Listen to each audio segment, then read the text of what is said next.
О, Селям, Асан. Селям, как ты? Да вот, ничего, стою, работа на вызове. Не видно тебя было. Как дома? Как семья? Я звонил тебе. Ты был недоступен. Что случилось? Хайрлама, все нормально? Аллаха шкур, нормально. Как тебе сказать? Да не было возможности отвечать на телефонные звонки. Так тяжело было. Что случилось? О, недавно я переболел коронавирусом. Ты же ведь знаешь, я работаю водителем на скорой помощи. В больницу не получилось лечь, потому что причина банальна очень. Не оказалось мест и пришлось лечиться дома. С трудом нашел лекарства, с трудом нашел медсестру, которая приходила домой и ставила капельницы.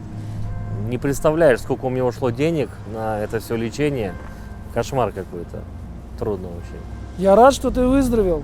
А насчет денег, вам же что-то должны компенсировать тем, кто работал с такими больными. О, когда работал, платили. А сейчас как на самом деле? Честно, не знаю. Ты ведь не просто работал, ты еще и сам заболел во время работы. Надо выяснить у юристов, положена ли какая-то помощь в таких случаях. Если я, работая водителем на скорой помощи, во время исполнения своих служебных обязанностей заразился COVID-19, на какую помощь я могу рассчитывать? Кроме специальных ежемесячных выплат медицинским работникам, которые оказывают помощь в диагностике и лечении ковид, они могут рассчитывать на дополнительные социальные гарантии от государства. Указом президента от 6 мая 2020 года номер 313 установлена данная норма. В нем установлены дополнительные страховые гарантии для медработников и водителей автомобилей скорой помощи, которые непосредственно оказывают медицинскую помощь пациентам с коронавирусной инфекцией либо с подозрением на нее. В случае, если медицинские работники, а к ним относятся и водители скорой помощи, сами заразились новой коронавирусной инфекцией при исполнении своих должностных обязанностей, государство предоставляет им дополнительные страховые выплаты. Размер такой выплаты – 68 811 рублей. Единовременная страховая выплата предоставляется, если заболевание коронавирусной инфекцией подтверждено лабораторными исследованиями, и коронавирусная инфекция, как следствие, вызвала ряд иных заболеваний, таких как респираторные заболевания верхних дыхательных путей, вирусные пневмонии, сепсис и так далее. При повреждении здоровья или в случае смерти работника вследствие несчастного случая на производстве, либо профессионального заболевания работнику, его семье возмещаются его утраченный заработок, доход, а также связанные с повреждением здоровья дополнительные расходы на медицинскую, социальную и профессиональную реабилитацию, либо соответствующие расходы в связи со смертью работника.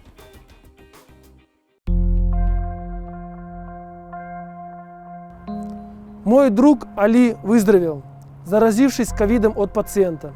Но есть медики, особенно пожилые, здоровье которых пострадало серьезно. Я слышал, есть и умершие. Действительно, при работе с пациентами, инфицированными COVID-19, здоровье медицинского работника может пострадать столь серьезно, что он может стать инвалидом. В таком случае ему положен гораздо больший размер страховой выплаты. В случае стойкой утраты трудоспособности в результате развития осложнений после перенесенного заболевания, вызванной новой коронавирусной инфекцией, при исполнении им трудовых обязанностей, инвалиду первой группы положено 2 064 339 рублей, инвалиду второй группы 1 376 226 рублей, инвалиду третьей группы 688 113 рублей. По официальным данным на начало ноября других официальных данных нет. С начала пандемии в Крыму заразилось около 170 врачей, 3 из них умерли. На самом деле число заболевших и умерших медиков на полуострове гораздо больше. Да, к сожалению, от COVID-19 умирают и медики. В случае такой трагедии единовременная страховая выплата, которую получат ближайшие родственники, также увеличена. В случае смерти в результате инфицирования новой коронавирусной инфекцией COVID-19 при исполнении медицинским работникам своих трудовых обязанностей размер страховой выплаты составляет 2 752 452 рубля.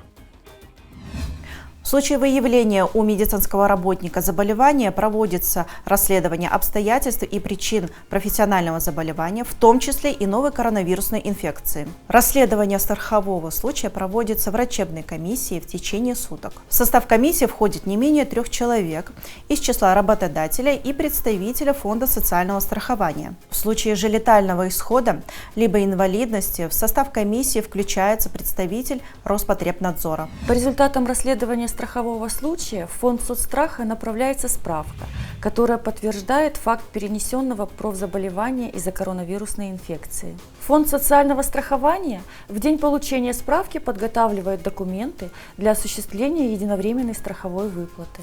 Выплата начисляется на следующий день. При этом надо помнить, вы должны будете доказать, что заболели коронавирусом на рабочем месте. Результаты тестирования на антитела не должны использоваться в качестве единственного основания, подтверждающего наличие SARS-CoV-2 или для информирования о статусе инфекции. В случае, если результаты тестирования отрицательные, а клинические симптомы сохраняются, необходимо произвести дополнительное повторное тестирование с использованием других методов. Отрицательный результат не исключает возможности заражения COVID-19. В случае нарушения прав медицинских работников и водителей автомобилей скорой помощи необходимо обращаться на горячие линии Фонда социального страхования и в инспекцию по труду Крыма.